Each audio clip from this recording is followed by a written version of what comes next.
I think when you talk about kind of the myths of suicide is sort of the idea that there's really nothing I can do to help somebody, or if somebody really wants to die, they will. And of course, we like to say that's not true.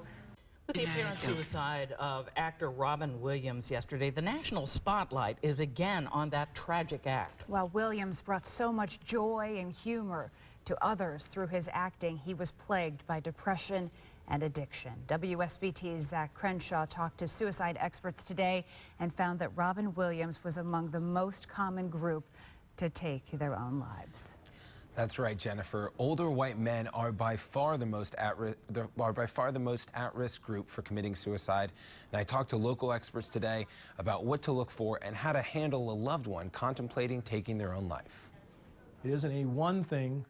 It's an accumulation of factors. Dr. John McIntosh says that people who commit suicide often struggle with more than one issue. It's like the straw that broke the camel's back. We see that factor, so that it had to be due to the divorce or to the death of someone. But that was just the last thing that we saw. If that had occurred by itself, the person may well have been able to cope with and deal with that issue. Suicide is largely unexpected, but Tracy Schneider with the Suicide Prevention Center says there are warning signs. Somebody talking about suicide, either directly or indirectly, somebody threatening suicide, somebody looking for a way to kill themselves. While each suicide has unique circumstances, there are risk factors that make suicide more likely. Mental illness, and specifically depression, schizophrenia, bipolar disease, also previous suicide attempts, as well as a drug addiction or alcohol addiction. Suicide is a crisis behavior,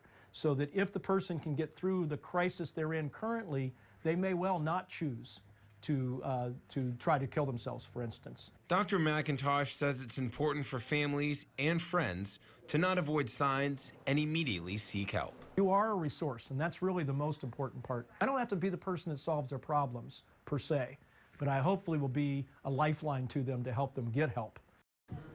And if you do know anyone who's contemplating suicide and at an immediate risk, have them call the prevention line at 1-800-273-TALK.